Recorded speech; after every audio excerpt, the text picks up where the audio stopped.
Hello and welcome to Timeless with Julie Hartman Live. It is Tuesday, March 26th, 2024.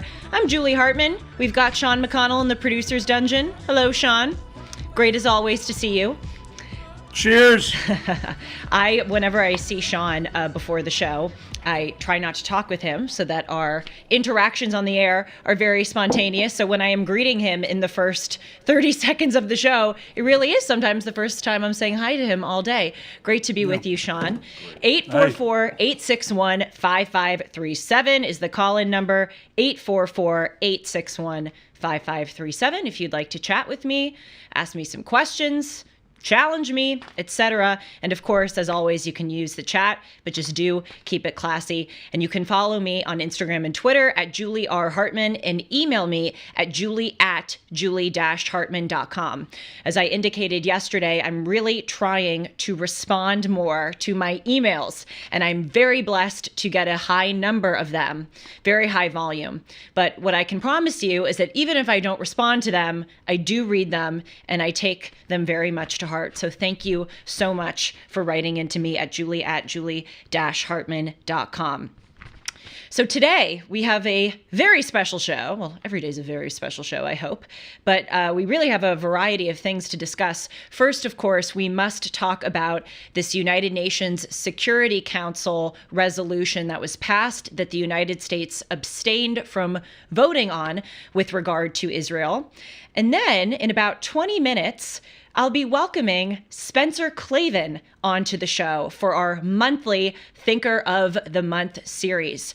We are probably coming up on a year by now of the TOTM segment of Timeless with Julie Hartman. We've done, I imagine, about 8 or 9, and please do check those out. We've discussed Karl Marx, Charlotte Bronte, Friedrich Nietzsche, Jean-Jacques Rousseau, Jesus Christ. We discussed him in December because, you know, he seemed to have been the appropriate thinker of the month during the month of December.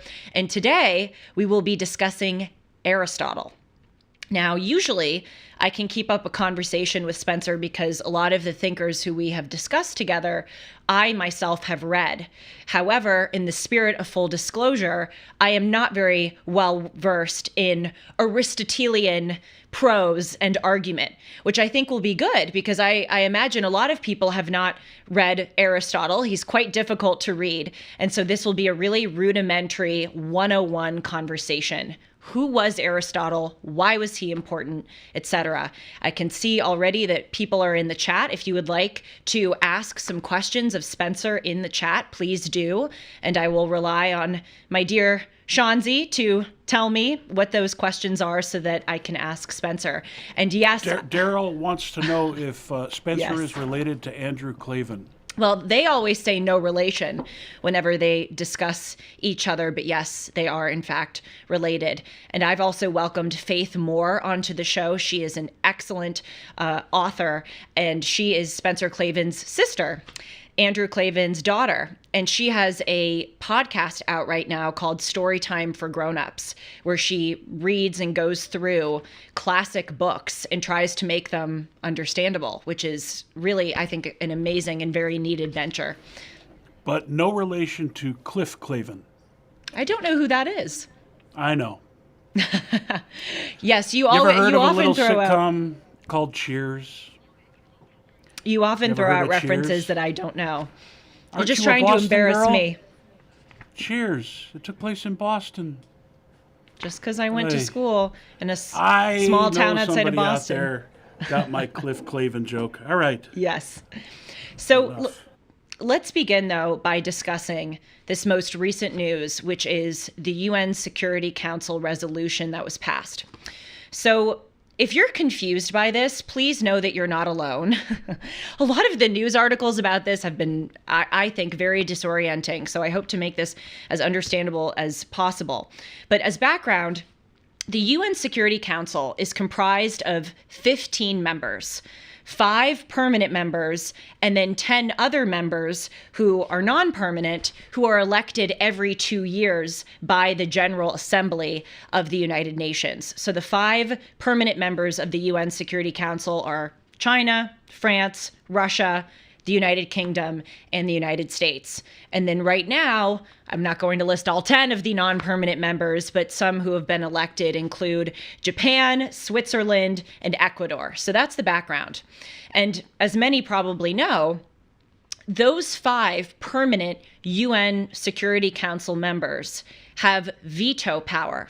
So if there is a resolution that is proposed and one such member of those 5 decides to veto it, it doesn't matter if all 14 vote in approval of it. If one of those 5 say no, it's done. So a few days ago, there was a resolution that came about in the United Nations Security Council, and it essentially called for an immediate ceasefire in Gaza right now.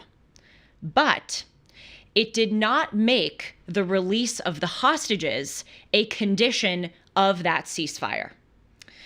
Now, in the past, the United States has said in many different arenas, but for relevance here in the United Nations, that we would want a ceasefire in Gaza to be conditional on the release of the hostages. And right now there by their accounts of 134 hostages in Gaza. Of course, many are believed to be dead. It is highly likely that many of them are in fact dead. So some people think that right now the amount of living hostages in Gaza stands at 60. But we, the United States, had previously made it very clear that we would only support a resolution for a ceasefire if there was a condition of the immediate release of the hostages. But then we had an about face, and we, the United States, abstained from voting on that resolution. So again, just for the sake of total clarity, because it is a little bit confusing, the resolution called for an immediate ceasefire in Gaza right now, but did not make the release of the hostages contingent upon that ceasefire. However, in that resolution, there was a separate provision which called for the release of the hostages.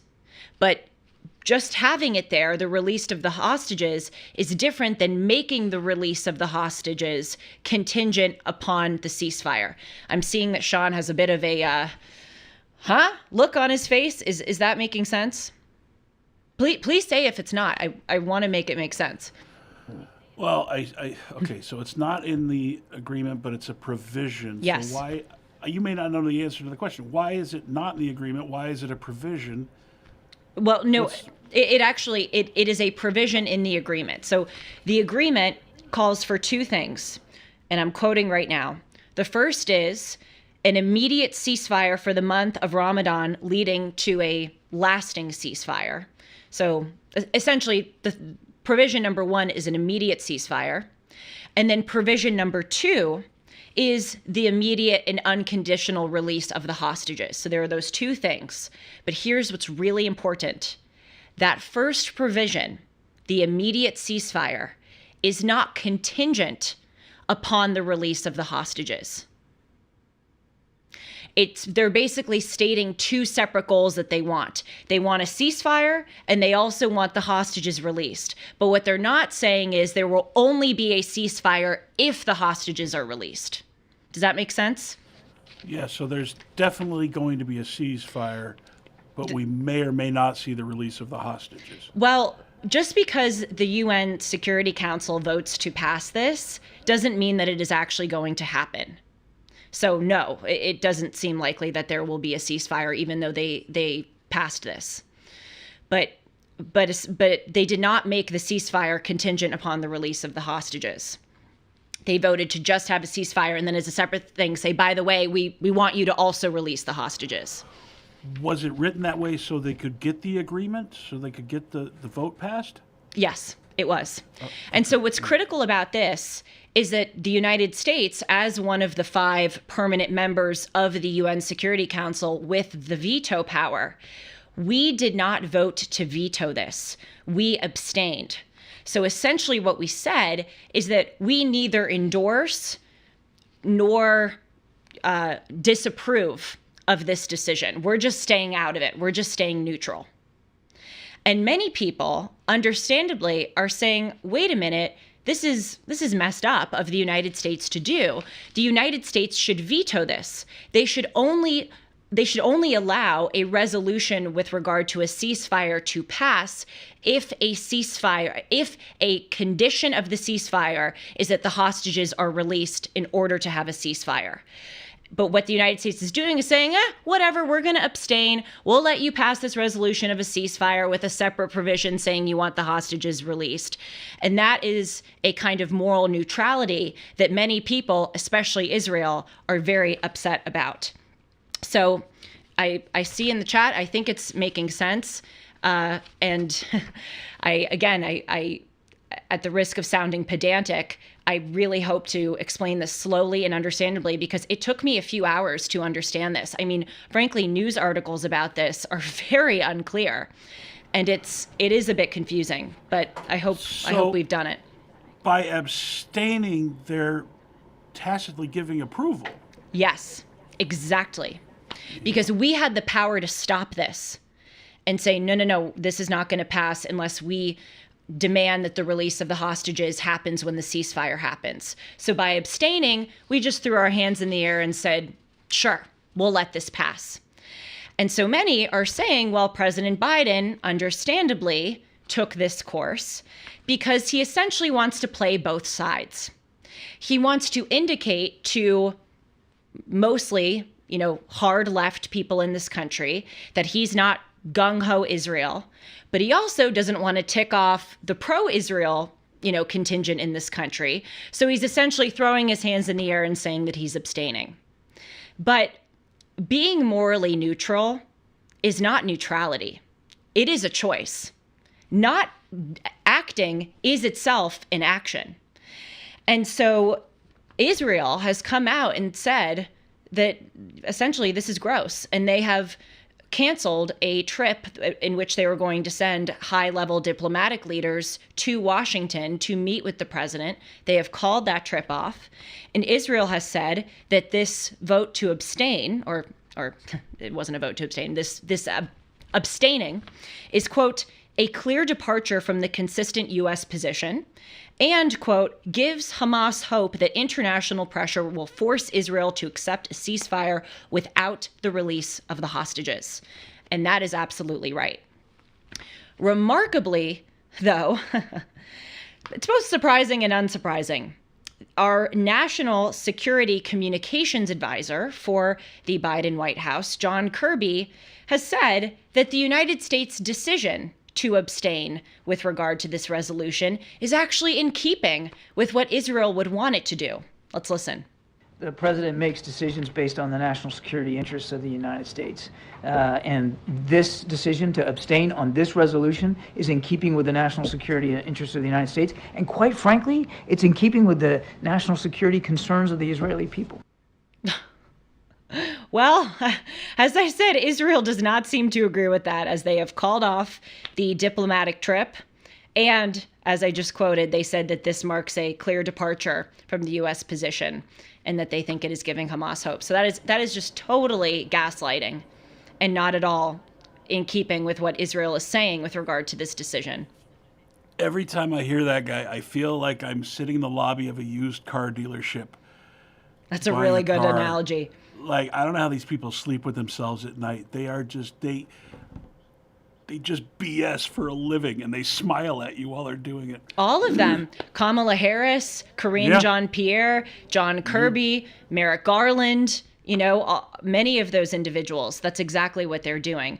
We, on this show, played part of Merrick Garland's speech. He's, of course, the Attorney General appointed by President Biden of the United States, where he was in Alabama giving a speech about how voter ID is racist and discrimination. It's just whatever department, whatever topic many of these individuals are discussing, you're absolutely right. You feel like they're just selling you a load of goods in order to preserve their base and just do what they think they have to do in the moment. But here's what they don't understand. As I said, being morally neutral is not neutral. You think by not making a decision, you're not making a decision. You are making a decision. And I think and hope that this decision to abstain instead of appeasing both sides, as President Biden likely hopes it will actually tick off both sides, because the anti-Israel, pro-Hamas people are like, that wasn't forceful enough. You need to be more vociferous, President Biden, in your condemnation of Israel. But then the pro-Israel side will go, you're such a, whatever you just said, used car salesman. You are so trying to act morally neutral, and you are not standing up for Israel in the way that you need to. Shame on you. So I think it'll actually have the opposite effect as President Biden intends. Let's listen to another clip of John Kirby. He was asked if our relationship, the United States relationship with Israel, is at a new low, and he goes, no, it's all fine. Just following on that question, how would you characterize the relationship in specific between Netanyahu and President Biden? Is their relationship at a new low? I wouldn't describe it that way at all. I don't really have much more to add. I think I got the same question on Friday. These are two leaders who have known each other for going on now 4 decades. And they haven't in the past agreed on everything, and they don't agree on everything right now. But they both agree on one really important thing, and that is the importance of the state of Israel, the importance of the security of the Israeli people, the importance of making sure that an attack like the 7th of October doesn't happen again. Oh, yes, you are really concerned about the safety of the Israeli people by not making a ceasefire contingent upon the release of the hostages. By the way, there are several American hostages in addition to Israeli hostages. It's just gross. It's so important we abstained. I know. That's a soundbite to put in the archives. And then here's another clip where John Kirby refused to answer if the United States would have a new resolution in which it would condemn Hamas. If there were to be language added to it, updated to it, that condemns Hamas, would the U.S. support that resolution? Is that what you would say? Pretty speculative, MJ. I don't know if I can go there. I don't know if I can go there. I mean, the moral confusion and the moral cowardice of these individuals is both not surprising and beyond belief. It reminds me of when those 3 university presidents of MIT, Penn, and Harvard were brought before Congress, and Elise Stefanik said, does calling for the genocide of Jews violate your university's, codes of conduct? And they were just, giving these mealy-mouthed kind of answers. By the way, I did a whole show on that. I talked about the legal implications, the, speech code on campus implications. That was a good show if you're interested in checking that out. But, I mean, that is the easiest answer to give by John Kirby. Of course the United States should have a language in a resolution that condemns Hamas. Genocidal, Jew-hating freak show. I mean, are you kidding? But it shows you how captured these individuals are. They are so unbelievably captured by the hard left that they are afraid to say anything, even the most morally obvious thing in the world, because they so fear losing them. That is a terrible, terrible sign of our leadership in the state of our country. Yeah, it's the paralyzation of polarization. Yes. Oh. That's right. And we just take it like. Yes, we do. We're supposed to accept this as leadership. Here's another thing. If, in a way, President Biden would actually command more respect, certainly not from me, I'm not saying he should do this, but I'm saying he would command more respect if he actually just came out with what he seems to really want or really believe. If he just came out and said, we want a ceasefire, not contingent on the release of hostages, we want Israel out of Gaza, et cetera, et cetera, et cetera, then in a way, some might even respect him more because at least he was being honest with what it is that he and his administration wants. But by playing both sides, by staying so morally neutral here, it is really, really gross. And if President Biden wanted a ceasefire, if he was upset with if he is upset with what's going on in Israel, what he would really do is not abstain from this resolution. He would stop giving aid and weapons to Israel. He's not making decisions of consequence. He's just trying to play both sides here. But what's so sad about all of this is that Hamas and Iran and all of the people who hate Israel, who hate Jews, who hate the United States, and who hate Western civilization, they are getting exactly what they want. In the aftermath of October 7th, I wrote 2 articles, one in the Epoch Times and one in the American Mind. And what I postulated in those articles is that what happened on October 7th wasn't solely about Israel. Of course, in large part, it was about Israel. It was the worst, terrorist attack in Israel's history, of course. But what I said is that Hamas and Iran, and to the extent that they were involved, Russia and China, and all of those agents of evil and disorder, they not only want to destabilize and debilitate Israel, but they also hope to destabilize and debilitate the United States of America. And they knew that this issue would divide us, and it certainly has. As if our divisions on left and right weren't worse enough before October 7th, this has been a potent accelerant of our disunity and our division. And it's very sad to see that they are getting exactly what they want from this. Your friend and mine, Dennis Prager, has said for years that Israel is the canary in the coal mine. Yes. I think you and I have both been to Israel. We have. I think we can both agree no one wants to see innocent Palestinians die. Of course not. No one wants to see innocent Israelis die. But the larger picture is, if we don't stand up and protect Israel, we're next. One moment. Yes, it's true. I'm looking at the chat here. I'm very happy that many of you are agreeing. If you disagree, of course, call in 844-861-5537, 844-861-5537, or write in the chat. But before we get on to Spencer Klavan and talking about Aristotle, welcome to Timeless, by the way, Israel and then Aristotle. It's like the random topic show, but hopefully all very interesting. Let's quickly talk about MyPillow, something lighter. I use a lot of MyPillow products. I sleep on a MyPillow. I sleep on the Giza Dream bed sheets. I use my towels. And of course, as you know, I use my slippers, which are my favorite MyPillow product. And you can get many of these products at a discount if you use the promo code Hartman or call 1-800-566-6745. I mentioned the famous Giza Dream bed sheets. They look great. They feel great. I sleep on them every night. And you can get a queen size set for $59.98, a king size for $69.98, the lowest prices in history.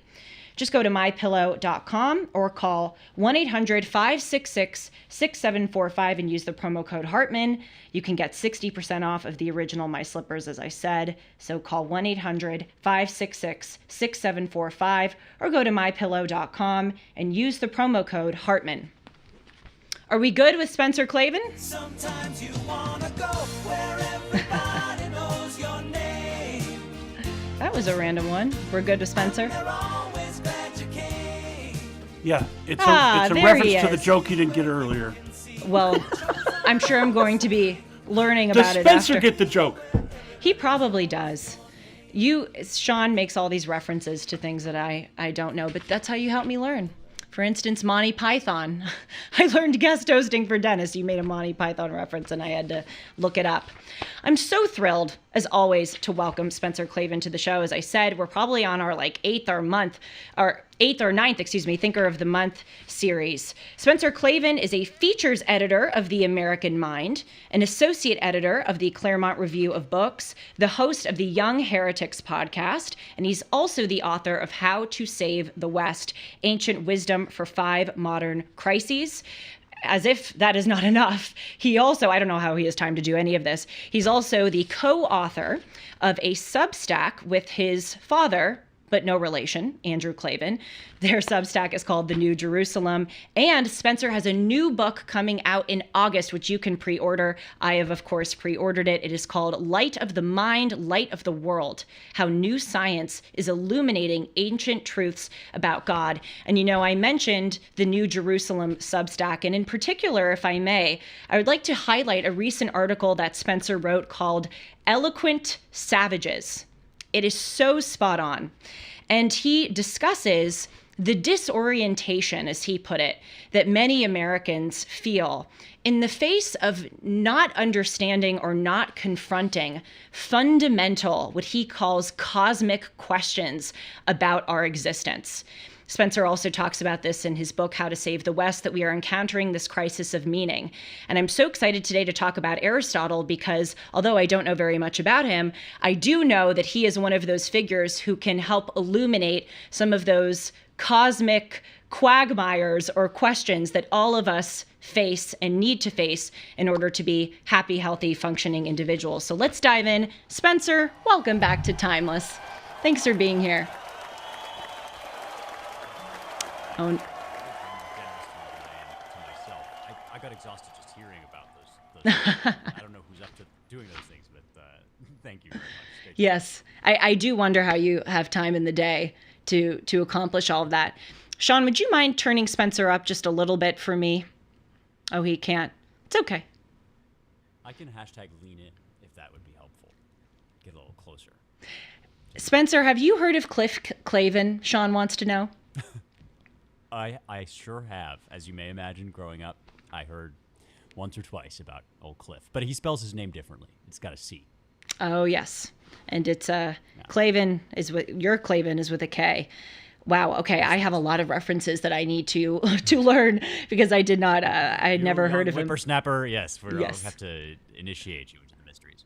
Well, I will learn about that reference after the show, but now I'm really excited to learn about Aristotle. And as I indicated at the beginning of the episode, usually I can sustain a conversation with you about the various thinkers that we've discussed because I read them myself.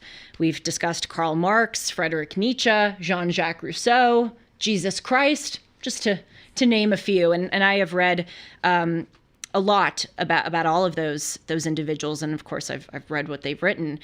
Aristotle, I will admit, is a little different. I am not well versed in Aristotelian writing at all, so this is going to be very rudimentary.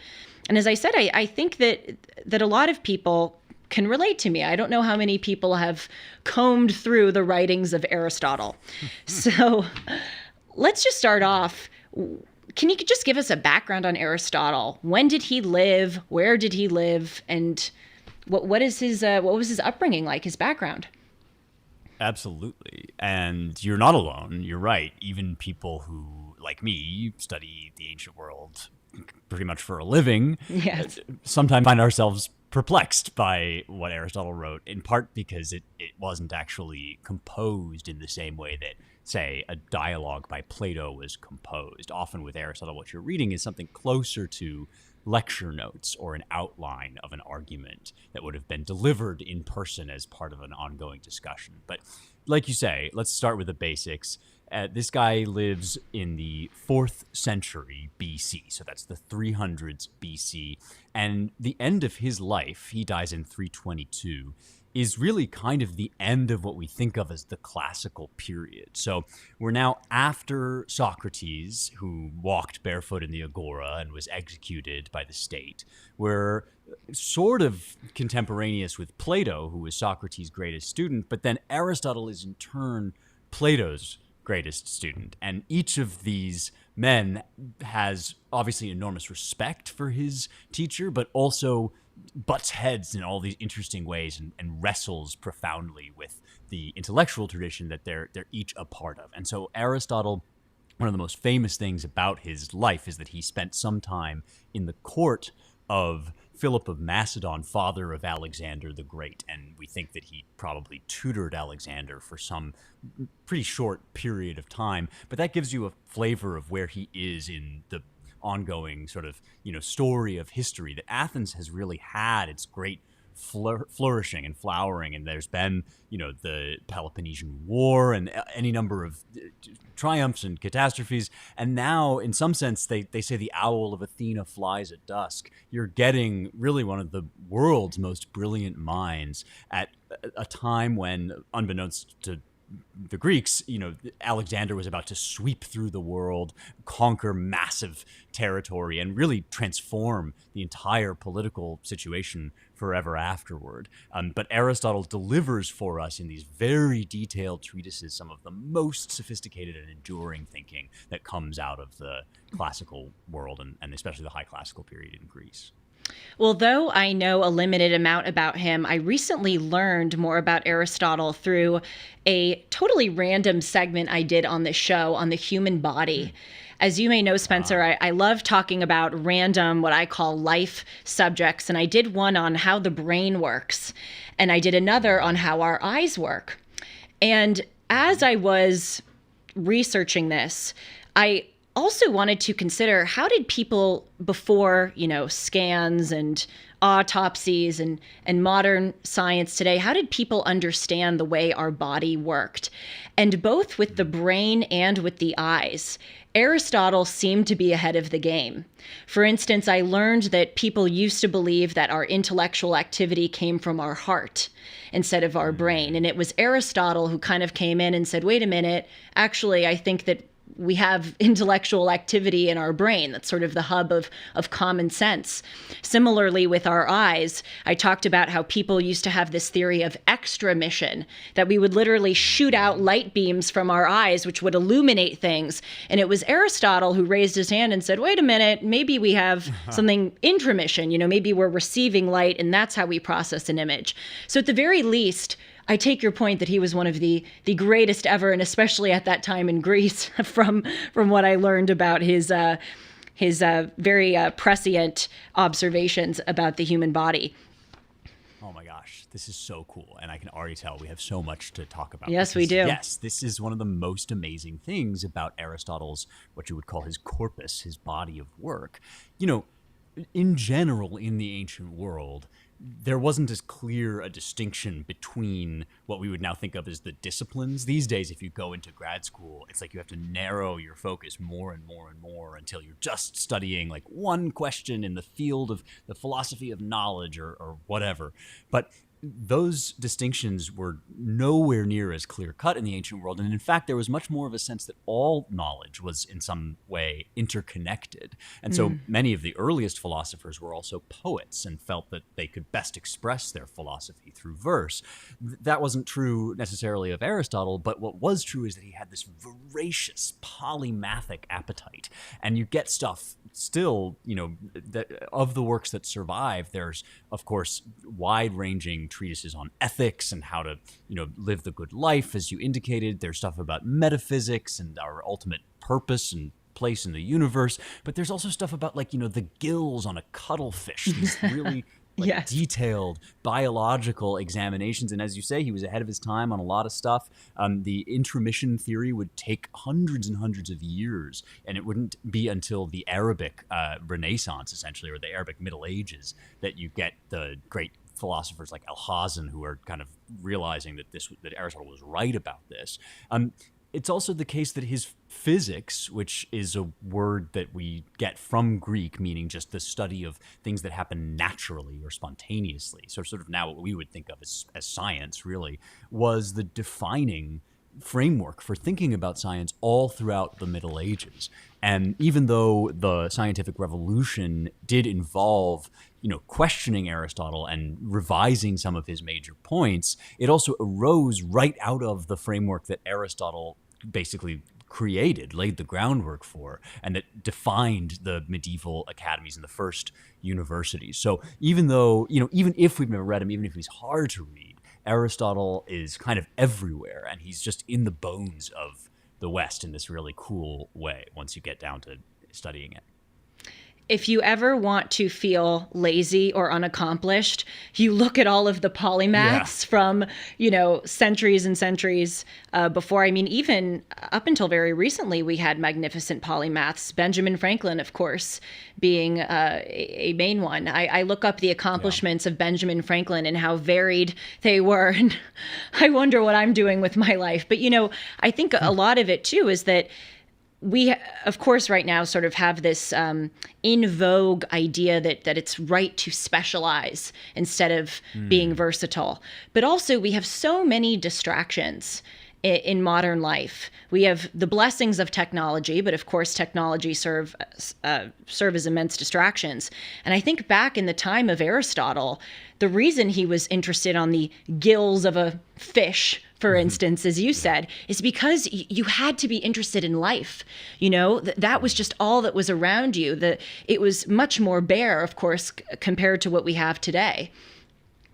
Yes. Well, on one level, of course, there wasn't as much there weren't as many shiny objects, as many blinking lights. And in that way, yes, the kind of data and information available was less.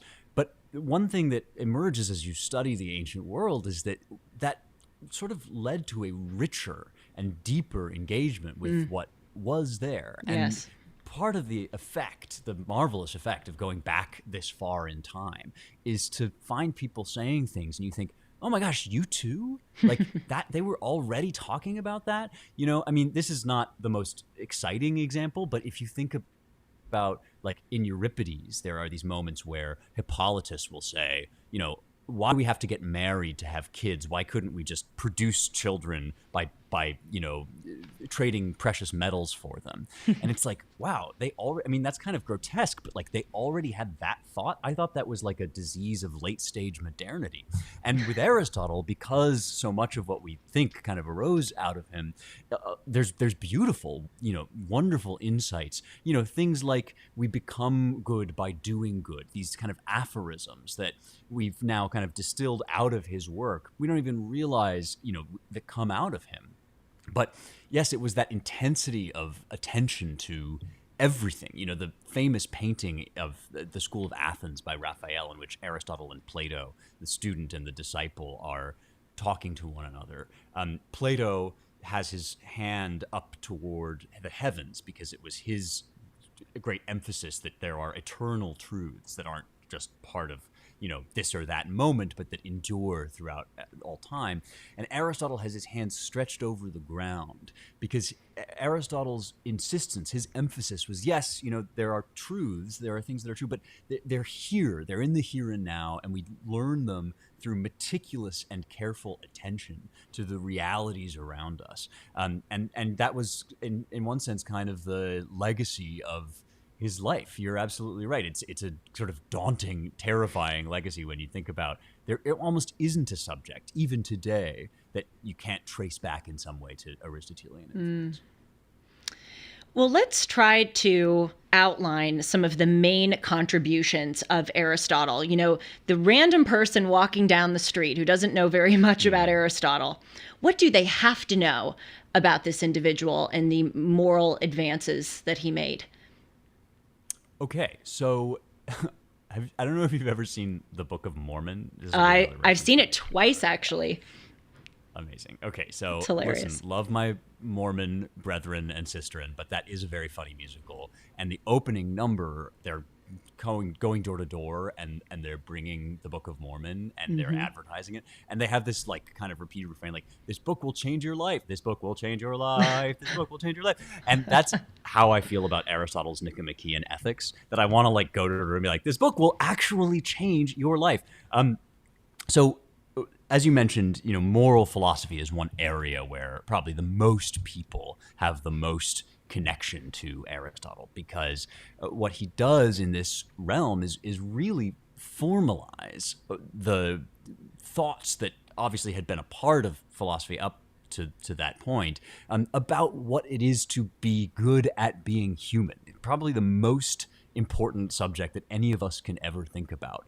And he profoundly sort of gets to the heart of this fundamental question that I sort of suggested earlier, which is like, is it the consequences of our actions that matter? Or is it the nature of our character or our desires and our intentions that matter? And always with Aristotle, what you get is this beautiful synthesis of sort of two truths that initially start to seem like opposed to one another.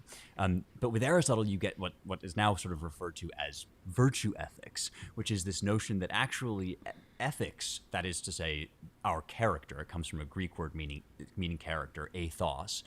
Ethos is just a matter of practice, and that what we really want is to desire the things that are good in themselves. But in order to desire them that way, we have to do them more and more. And this is one reason why we, have to make kids do what's right before they can grow up to want what's right. You think about like even something so simple as eating healthy, right? People who are trained in youth to enjoy healthy foods, they, have a much easier time of practicing those good habits as they grow older. And then you take the power of that insight, the kind of thing that we might now call atomic habits, and you apply it to something like courage, right? That you have to be trained, schooled to practice this and get it in the grooves of your soul. And to think that this guy is realizing this before any of that stuff you were mentioning about, like, neuroscience or what we now know about habit forming pathways in the brain. This was purely through rational observation and very, very careful reasoning about how people are. So that's one kind of major domain where Aristotle made huge contributions.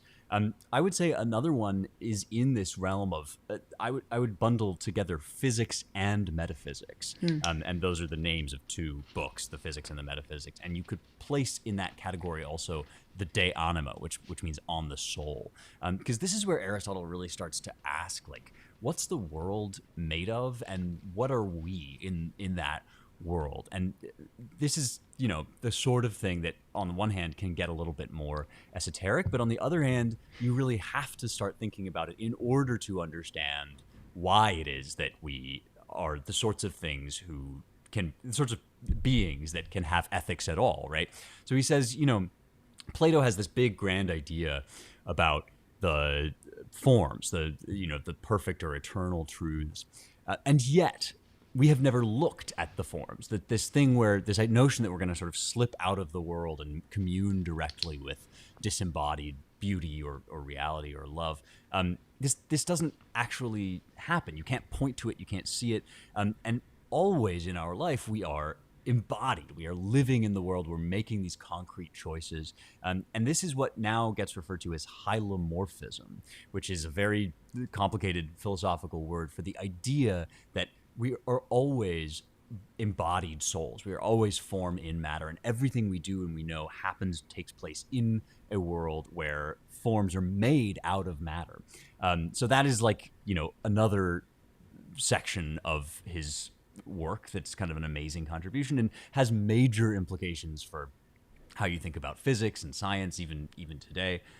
I would say hylomorphism is kind of like it's a very boring word for one of the most exciting ideas in philosophy. It's a major important influence in Thomas Aquinas.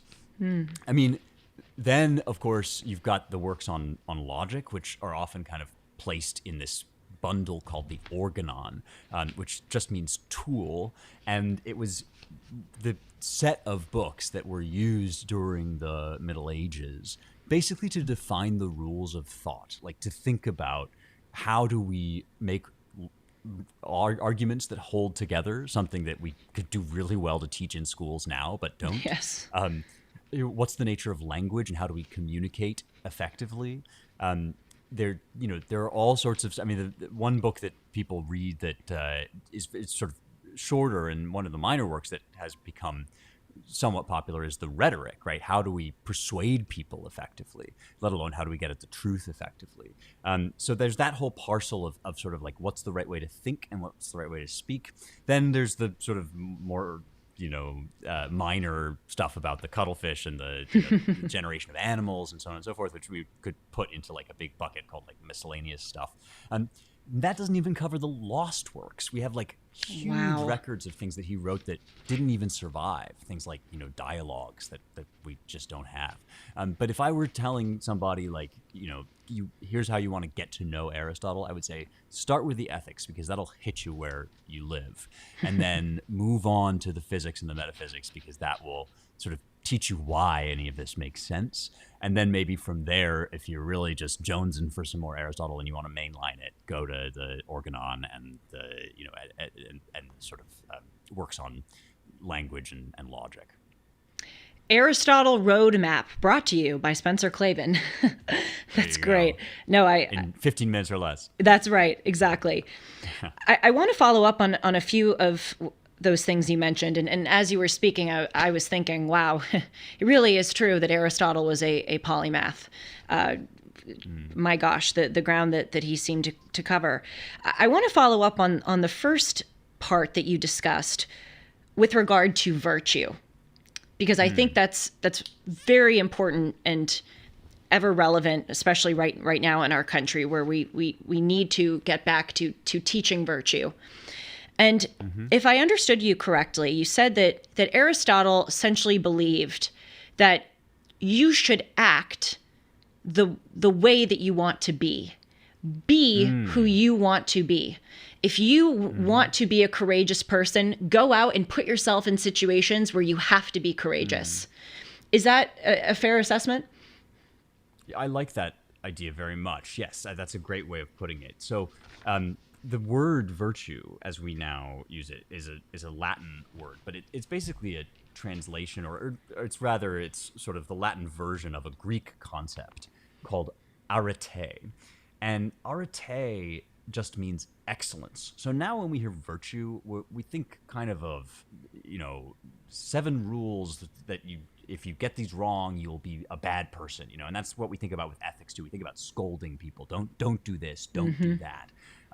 But of course, as you suggest, true excellence, true virtue only begins with what you shouldn't do. It then moves directly to what you should do. And the rules for, avoid that you don't want to be a glutton, you don't want to, be a cad or a boor or any of these things. We often stop there, but really that's just the threshold. That's just the beginning for teaching you how to do what you do want. And so virtue and morality, which are often presented now as these barriers to happiness, because you can't have the shiny object that you want right in front of you, what they actually are in Aristotle's teaching is the route to the fullest possible happiness based on the nature of the kind of being that you are, which is a rational animal, a being with a body that nevertheless is able to make rational choices and deliberate and make good decisions. And so, yes, the way that we train ourselves to want and to like those good things that are good for us is to do them. That there's this kind of beautiful feedback loop which emerges. And one of Aristotle's best insights, I think maybe an underappreciated insight that he has, is about the nature of pleasure and things that we like. He says, pleasure is just sort of what it feels like for us to recognize that something is good. But in our natural state, that antenna can be kind of bent out of whack, and we might like things that are bad for us, or we might like things in the wrong way or at the wrong time. And so the process of practicing virtue, excellence, is just a process of setting that antenna back in the right direction so that you start to enjoy the things that are good and delight rightly, and your pleasure, which is an experience of goodness, is directed at things that are actually really good. And we all know that this happens when you build good habits. If you start out by saying, I know that I need to go to the gym, and I know that I'm supposed to, work out once a day or whatever.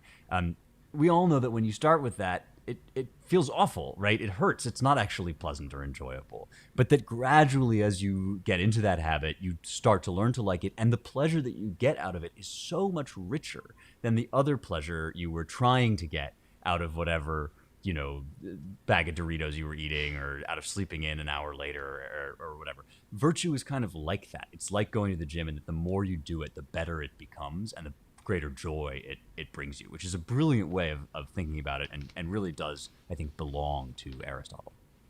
It's not short term, it's long term. That's what I'm gleaning. I wonder how Aristotle's understanding of virtue compares with Machiavelli's. I don't believe that we have discussed Machiavelli together, but I took a philosophy course with Professor Harvey Mansfield in college, and my favorite, and he's a Machiavelli scholar, my favorite part of the course was when we read The Prince and Discourses on Livy. And as you know, and as I've done several shows on Timeless about Machiavelli. Machiavelli sort of understands virtue as perhaps accomplished when you sometimes have to subvert the virtue. And so, for instance, he talks about, this idea of being benevolent and cruel. And sometimes he says, if you endeavor to be fully benevolent, you actually become cruel because you are so forgiving, you're so kind that you allow really bad things to happen. And I think we're seeing that right now, where some people with good intentions are repealing cash bail laws, and they're defunding the police, and many of them think that they're doing the right thing, and then we're seeing that as a result of their quote unquote benevolence, people are getting slaughtered in the streets, which is hardly benevolent. And so Machiavelli postulated that you need to sort of balance the virtue and its antidote in order to accomplish the virtue. What would Aristotle say to that idea of Machiavelli? Well, this is a major feature of what has sometimes been called the quarrel of the ancients and the moderns, the idea that there's a kind of break between the ancient world, the classical world, and the conditions that start to obtain as, the polis, the city-state grows out into the empire, and there's, the discovery of the new world is a major part of this too. But one way to kind of get into this question, I think, is to ask again about the root of the different words that we're talking about here. So I mentioned that arete in Greek means excellence, right? Being good at being human. And I mentioned also that in Latin that word becomes virtus, which is where we get our word virtue. But virtus means literally manliness, which arete does not mean. In Greek, manliness is andrea, and it means courage, one specific virtue. But in Latin, there's a very tight connection between virtue and a sort of masculine vigor, and it's not the case that all Romans only think men can have virtue or whatever. They adopt a lot of these same Greek ideas, but that connection is very close in Rome in a way that maybe it isn't so much in Greece. And I think it's very close in Machiavelli as well, who was a close, careful reader of Livy, as you know, but more generally of Roman antiquity especially, I would say. And so in Italian, virtu, which is very obviously right next to virtus and virtue, really, I think, is a kind of vitality, a kind of, willingness or energy, a drive to get done what needs getting done. And it might almost be closer in Machiavelli to the Platonic idea of thumos, which is like the heart or the chest, right? Your sort of spiritedness and your ability to carry through.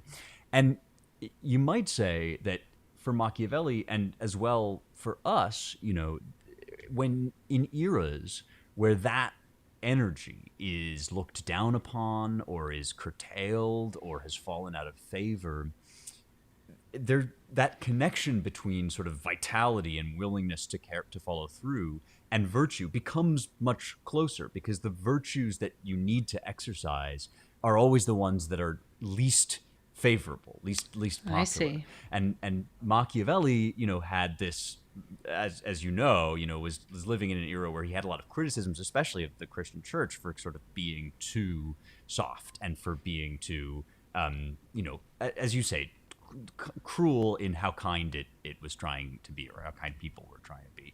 So he would say, well, okay, but in order to accomplish virtuous ends, we sometimes need to do things that don't seem very nice or kind.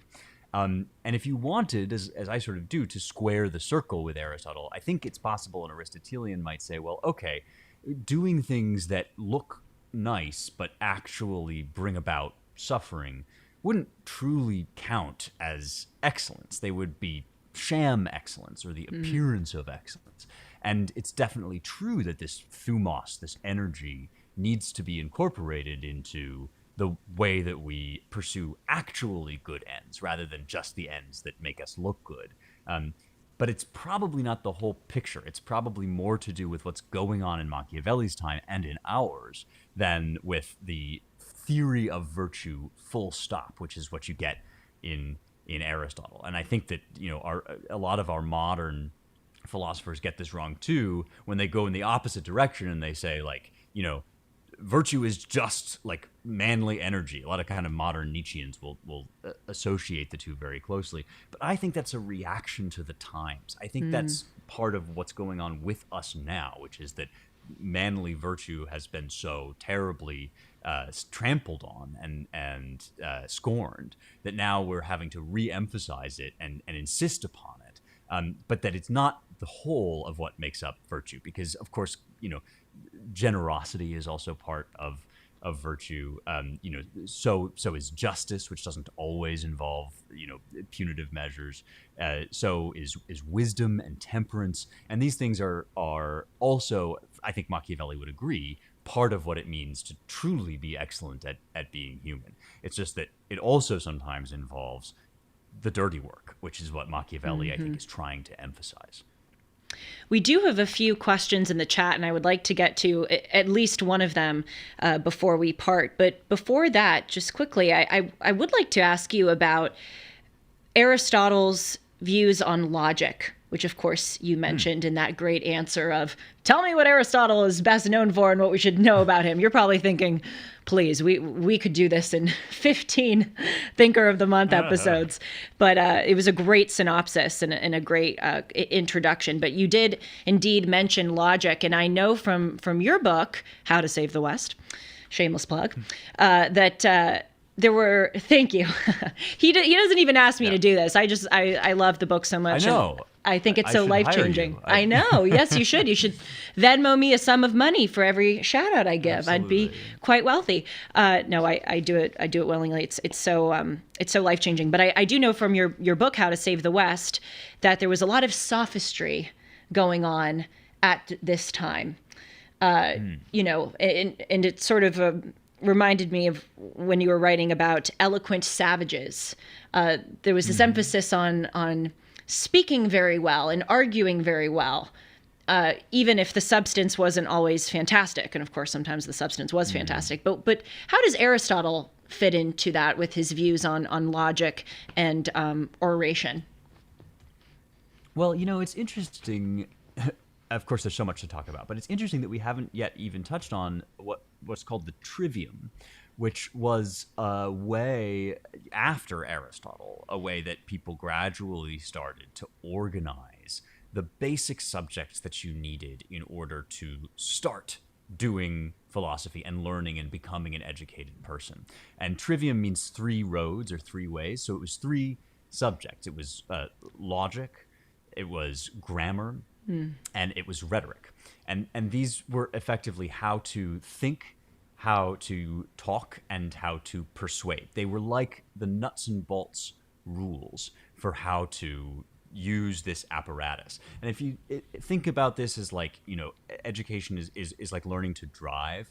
The trivium is like where the instructor sits you down and says, okay, here's the gear shift, and here's the clutch, and here's the pedal, and this does that, and these are kind of like where all of the tools are.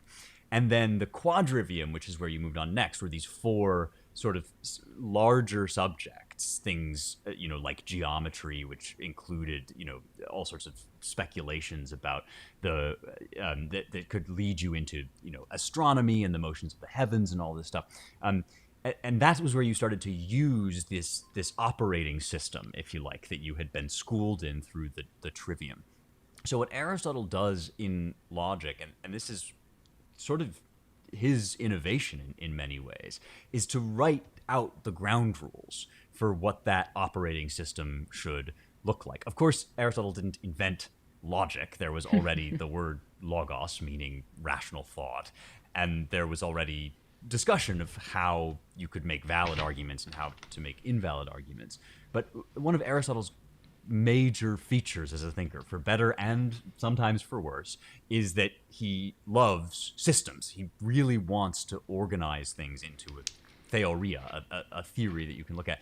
And so we get in Aristotle many of the rules that we now rely on in order to determine whether an argument is sound or not, whether it's valid or not. One of the classic examples here would just be like the law of non-contradiction, that you can't say something is true and also not true at the same time.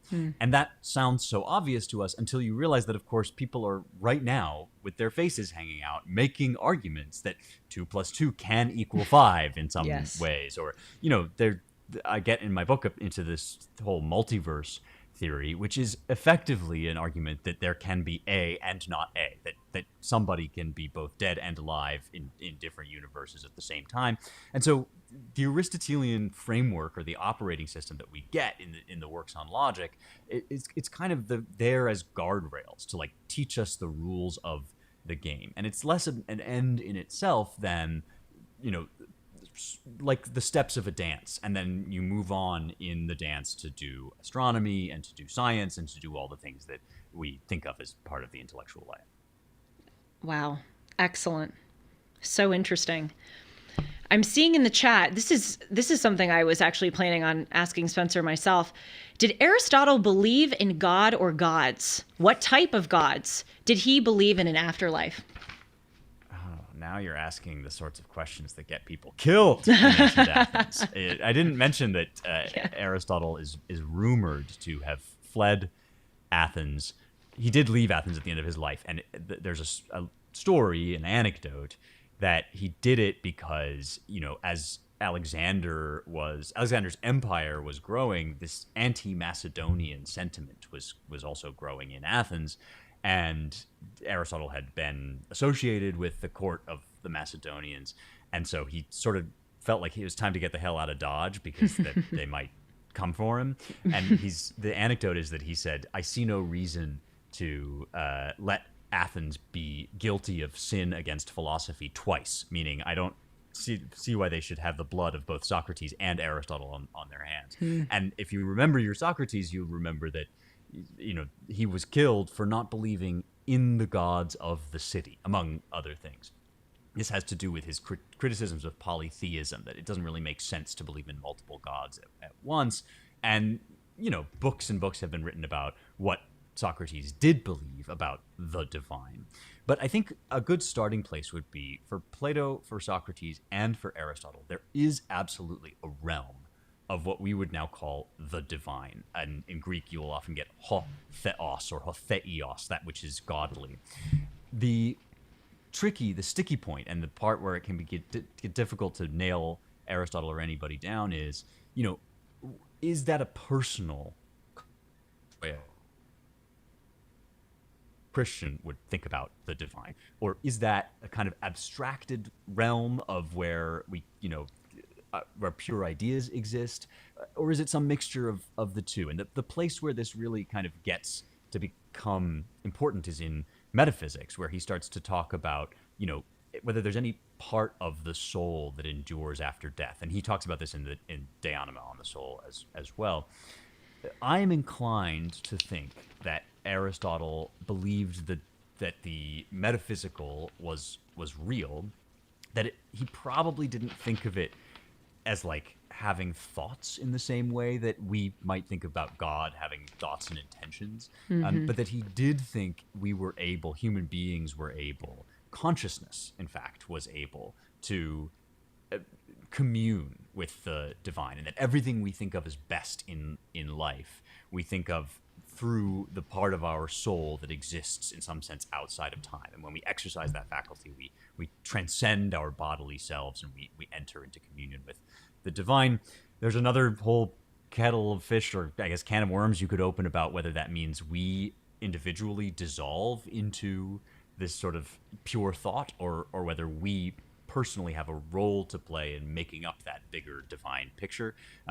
But I do think that Aristotle believed that there was a divine reality, that consciousness was essential to it, and that we had some access to it. It is not surprising that someone as brilliant as Aristotle had some kind of view of the divine, because as I often observe on Dennis and Julie, where we primarily discuss religion and struggling with God, I often say that believing in the divine builds in a kind of meaning in life. There's built-in stakes. Whereas if you don't believe in any higher power or anything divine, in a way, what incentive do you have to make the most of your existence if you just think, oh, we're a materialist bundle of cells, a blip on the radar screen of planet Earth? Whatever, I might as well partake in worldly pleasures while I'm here, since this is all it is. So it's not shocking that someone like Aristotle did have a kind of conception of an afterlife or of a god or gods. Yeah, something I've been stressing on young heretics recently is one of my favorite etymological points, which is that when we say the word supernatural, the image that probably comes to mind is like, ooh, witches and ghosts and scary things, right? And, medieval superstition. But the word supernatural is a Latin word. It comes from two concepts: super, which means above, and natura, which means nature. And the supernatural is just anything that is outside of this system of cause and effect that we study when we, for example, do science. And this modern idea, as you say, is that there is no supernature. There is nothing supernatural. But if that's true, then there's no reason to expect not only that, there would be meaning in life, but just that science would work at all. Because for nature to exhibit order, it has to actually be ordered. That is, it has to be a whole that is finite Well and limited, and there has to be something beyond it. And that's why the Greek version of supernatural, if you take those same roots, the above or beyond nature, and you translate that into Greek, you get meta, above, and physis, nature, which is just metaphysics. So the supernatural is not some sort of irrational thing. It's a necessary part of philosophy that neither Aristotle nor any other great philosopher would want to deny needs to exist in order for us to do reasoning about other things. So yeah, absolutely. The smartest people to live have been almost universally theists of one form or another, because you kind of have to be once you start thinking about it. Chatting with you, Spencer, is like going to spiritual and moral Disneyland, but back when Disneyland was fun and not woke and creepy. It's a great, taste of all of the important things to consider in life. And as you write in Eloquent Savages, this is so much of our problem today, where people need to, face these cosmic questions about who we are, why we are here, our existence. We think about those things as kind of fluffy, in the sky, pie in the sky kind of stuff. But I'm really, really realizing so much how important it is in being a happy and healthy individual to face those questions. So thank you for helping me and all of us face them. It's always a pleasure to be with you, Spencer. Anytime. I've loved this conversation, and you always ask great questions, but this was a particularly fun one. It certainly was. And please, everybody, consider pre-ordering, that is, Spencer's new book called Light of the Mind, Light of the World: How New Science is Illuminating Ancient Truths About God. What a great segue from what you were just saying about science and the divine and the order of nature. I can imagine that you elaborate in great detail in your book on that subject. So I look forward to reading There's it. a fair bit in there, yeah. Yes, and I will see you next month. And by the way, I am heading to Rome in a week and a half. I haven't announced this on the air. I'm sure timeless listeners are going to miss me so much for the 1 week that I'll be gone. They're not going to know what to do with themselves. Poor thing. I know. Well, poor them, but poor you also having to go to Rome. I know. Life's tough. Life's really tough. But we should perhaps do a follow-up after Rome, because I know I'm going to come back just bursting with revelations and observations, and I would love to discuss them with you, because I have a feeling you know a great deal about Rome, and I imagine you've been. I have been once or twice, and I can't wait to hear what strikes you most. And yes, let's decide what topic we'll do after you come back, and whatever strikes you as most interesting, we will dive in. I'll see you in April. Be well. Terrific. Thanks so much, Spencer. And thanks to all of you so much for listening. I hope that you enjoyed that as much as I did. Always great to chat with Spencer. I was looking over at Sean periodically, and when Sean is intensely listening, you know it's good. Thank you, Esteban, for your comment. Great guest, so interesting. Yes, How to Save the West, Light of the Mind, Light of the World are two of Spencer's books. I'll see you all tomorrow right here on the Julie Hartman YouTube channel for our third live of the week at 1 o'clock Pacific, 4 o'clock Eastern. And of course, you can always email me at julie@julie-hartman.com. Take care, everyone. I'll see you soon.